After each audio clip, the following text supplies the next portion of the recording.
युवा आज गुस्से से जब रोष प्रकट कर रहा है तो आप बोल रहे हो कि वो हिंसक हो रहा है। आपके सांसद एमपी दिल्ली में मंच पे चढ़ के गोली चलवाने की बात करते हैं, गोली से मार दो ऐसी बात करते हैं, उन पर एफआईआर भी नहीं करते हो। युवा नौकरी मांग रहा है तो आप बोल रहे हो कि हिंसक हो रहा है। ये युवाओं की आग है, युवाओं का रोष है जो अब मोदी शाह को झेलना पड़ेगा। फायदा नहीं बता रही है, अपनी जेब मिटाने का काम कर रही है और भारतीय जनता पार्टी मोदी सरकार आंखों में धूल झोंकने का काम कर रही है नौजवानों। जैसा कि मैंने आज अपने भाषण में भी कहा था कि प्रत्यक्ष को प्रमाण की जरूरत नहीं होती। अग्निपथ घोषणा होते ही जिस तरह से जो पूरी हिंदी बेल्ट है हमारे देश की, जहाँ से सबसे ज़्यादा सेना में भर्तियाँ होती हैं, वहाँ से आक्रोश का गुबार फूटा है, तो मैं समझती हूँ कि वो तो बहते हुए पानी की तरह साफ है। आप किसानों के लिए कानून बनाते कहते हैं हमने किसानों के लिए फ़ायदा किया और 1 साल तक किसान उसके खिलाफ प्रदर्शन करते हैं, 700 किसान शहीद हो जाते हैं। आप कहते हैं नोटबंदी और जीएसटी में हमने देश का फ़ायदा किया और आप केवल नोटबंदी में 50 दिन में 60 परिवर्तन करते हैं। जब जीएसटी की बात आती है तो आप 10 महीने में 376 परिवर्तन करते हैं। ना आप अर्थशास्त्रियों की सुनते हैं, ना आप विपक्ष की सुनते हैं, ना आप किसी भी एक्सपर्ट की सुनते हैं, ना आप ज्वाइंट पार्लियामेंट्री कमेटी बुलाते हैं, ना आप सर्वदलीय बैठक बुलाते हैं। आपने लोकतंत्र को, मोदी जी ने एक तानाशाही व्यवस्था में परिवर्तित करने का फैसला कर लिया है और यही कारण है कि चाहे विपक्ष की मजबूत आवाज़ राहुल गांधी जिस तरह से महंगाई पर सवाल पूछते हैं, किसान आज 27 रुपया क्यों कमा रहा है ये पूछते हैं, 2 करोड़ नौकरी का वादा करके 12 करोड़ नौकरियां चली गई, ऐसा क्यों हुआ ये पूछते हैं, चीन की घुसपैठ लगातार क्यों बनती जा रही है ये पूछते हैं। तो आज राहुल गांधी से डरकर आप ईडी बिना एफआईआर दिखाए, बिना शेड्यूल्ड ऑफेंस बताए आप ईडी से पूछताछ कर रहे हैं। लेकिन मैं ये कहना चाहती हूँ कि आज जो आप यहाँ हुजूम देख रहे हैं जनता का, कांग्रेस के संघर्ष के साथियों का, कांग्रेस पार्टी इस तरीके के दमन से डरने वाली नहीं है। चाहे सैनिकों को उनका हक दिलाने की बात हो, और ज़रूरी है ये बात, क्योंकि तन समर्पित मन समर्पित के भाव से सैनिक देश में आता है, सेना में भर्ती होता है नौजवान, और वो ये मानता है, वो कहता है कि मैं सर्वोच्च बलिदान दूंगा। आपने कहा था 1 रैंक 1 पेंशन, आज वो 9 रैंक 9 पेंशन हो गया है। अग्निवीर कहकर आप अग्नि परीक्षा ले रहे हैं, आग में झोंकने का काम कर रहे हैं, लेकिन आप एक डिस्चार्ज पैकेज नहीं देंगे, आप फ्री मेडिकल, फ्री कैंटीन की सुविधा नहीं देंगे, आप नाम नमक निशान से वंचित कर देंगे, और आपने कह दिया अप टू 25% यानी 25 भी होगा कि नहीं वो मालूम नहीं। तो मोदी जी तो कहते हैं कि नौजवानों को नाले की गैस से पकौड़े तलने चाहिए, किसान कैलाश विजयवर्गीय कहते हैं कि अग्निवीरों को भाजपा दफ्तर के बाहर चपरासी बनना चाहिए।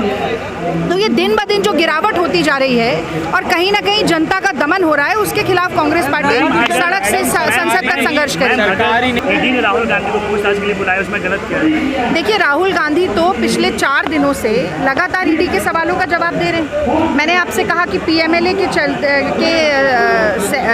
के अंतर्गत अगर एफआईआर लॉन्च नहीं है तो ईडी का जुरिस्डिक्शन नहीं बनता।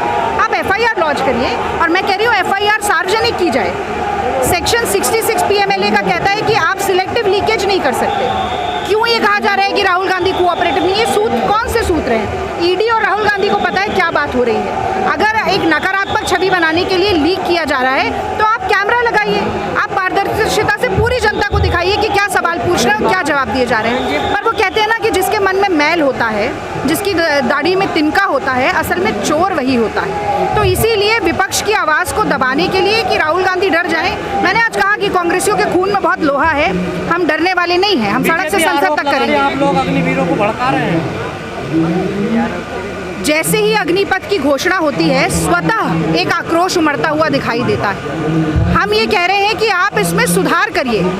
अगर शॉर्ट सर्विस कमीशन के ऑफिसर्स को सुप्रीम कोर्ट ने ये कहा है कि आपको फ्री मेडिकल, फ्री कैंटीन की सुविधा देनी है, तो इन लोगों ने क्या बिगाड़ा है?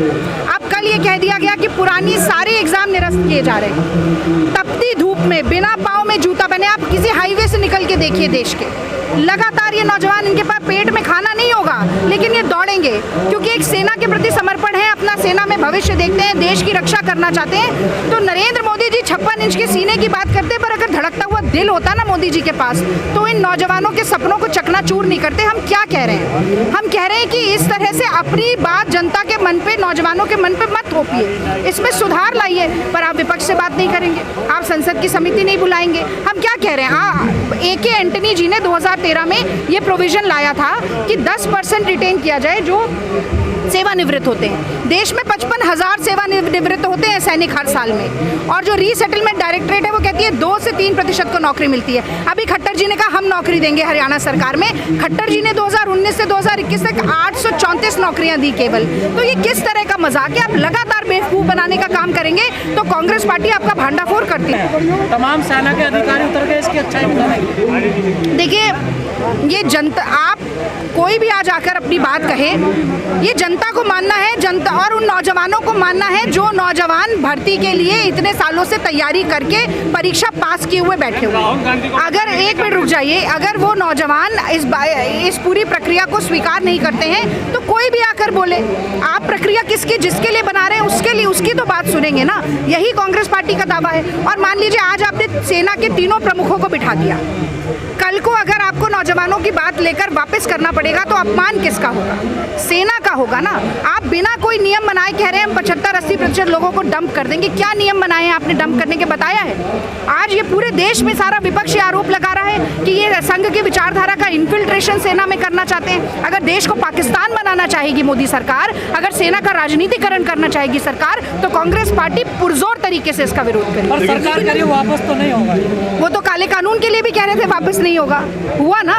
वो तो भूमि अधिग्रहण बिल के लिए भी कह रहे थे वापस नहीं होगा, घुटने टेकने पड़े ना। तब भी प्रचंड बहुमत था, आज भी प्रचंड बहुमत है। जनता की मर्जी को बुलडोज करके भारत में कोई सरकार न चली है न चल पाई। देखिए, 8 साल से आपने तलवार और डंडे लेके युवाओं को हिंसा सिखाई। आज जो फौज में भर्ती होने वाला जवान है वो गुस्सा है। आज 3 साल पहले आपको 2.5 लाख पद रिक्त है फौज में, आप उसको भरने की बात नहीं कर रहे हो। 3 साल से जवान हमारा युवा दौड़ रहा है, रनिंग कर रहा है, प्रैक्टिस कर रहा है, और अचानक से आप कहते हो पहले बोला कोरोना है, आप कह रहे हैं कि ऐसा करो कॉन्ट्रैक्ट बेस पे ठेकेदारी प्रथा में फौज में आप 4 साल के लिए आओ। यंग होता हुआ युवा 18 साल में फौज में भर्ती हो, और जब तक वो जवान हो, जब शादी की उम्र हो तो भैया तुम रिटायर हो। और आप राठौर साहब आपके बोल रहे हैं कि 11 लाख रुपए तो मिल जाएंगे। ये तो वही हुआ जब 2 करोड़ युवाओं को नौकरी देने की बात थी, आपने बोला मैंने नौकरी नहीं रोजगार की बात की थी। भैया आप ठेले में पकौड़े भी लगा लोगे तो कमाई हो जाएगी। दूसरी बात, आपके डिफेंस मिनिस्टर कह रहे हैं कि उससे फौज और बढ़िया होगी। हमारी फौज वर्ल्ड क्लास है, ये हम नहीं, ये डाटा कहता है। आप उसको 3rd क्लास बनाने में लगे हो क्या? आप कॉन्ट्रैक्ट बेस पे जो फौजी जज्बात से बॉर्डर पे लड़ने जाता है, आप उसको कह रहे हो कि ठेकेदारी में जाके देश की रक्षा करो, और उसको आप बोल रहे हो कि 23 साल के होते होते आपको जो 11 लाख रुपए मिलेंगे आप कुछ भी कर लेना। दूसरी बात तो ये बताओ, 28,000 मैक्सिमम मंथली उसको मिलेगा, मैक्सिमम उसका 40,000 जाएगा। तो आपके मिनिस्टर सब क्या बोल रहे हैं कि महीने में वो खर्चा नहीं करेगा, वो अपने घर में खर्च नहीं करेगा, वो जमा करेगा, क्योंकि मोदी साहब ने कहा है कि 4 साल में पैसा इकट्ठा करना और उसके बाद 11 लाख से आप कोई भी पकौड़े की दुकान खोल लेना। ये क्या देश के साथ मजाक हो रहा है? और युवा आज गुस्से से जब रोष प्रकट कर रहा है तो आप बोल रहे हो कि वो हिंसक हो रहा है। आपके सांसद MP दिल्ली में मंच पे चढ़ के गोली चलवाने की बात करते हैं, गोली से मार दो ऐसी बात करते हैं, उन पर FIR भी नहीं करते हो। युवा नौकरी मांग रहा है तो आप बोल रहे हो कि हिंसक हो रहा है। मैम, आरोप आप पे लग रहा है कि आप लोग युवाओं को भड़का रहे हैं। देखिए, पूरा देश आज जल रहा है, और जिस तरह आपने नफरत फैलाई, झांसा दिया, 2014 में आप नफरत फैलाने के मुद्दे से नहीं आए थे।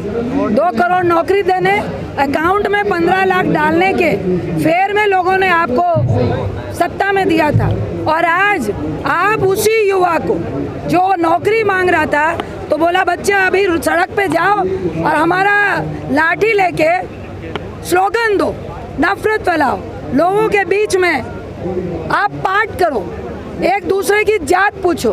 आज वही युवा उससे निकलकर, अनभक्ति से निकलकर नौकरी मांग रहा है, तो आज उन युवाओं को भी, आप जैसे युवाओं को भी पता चल रहा है कि आखिर में सत्ता पाने के लिए ये मोदी शाह ने किया क्या। कल आप नौकरी कर रहे हैं और आपका मालिक कहता है कि भाई अब आपकी नौकरी हर दिन की है, क्या डेली बेस पे आप नौकरी करोगे?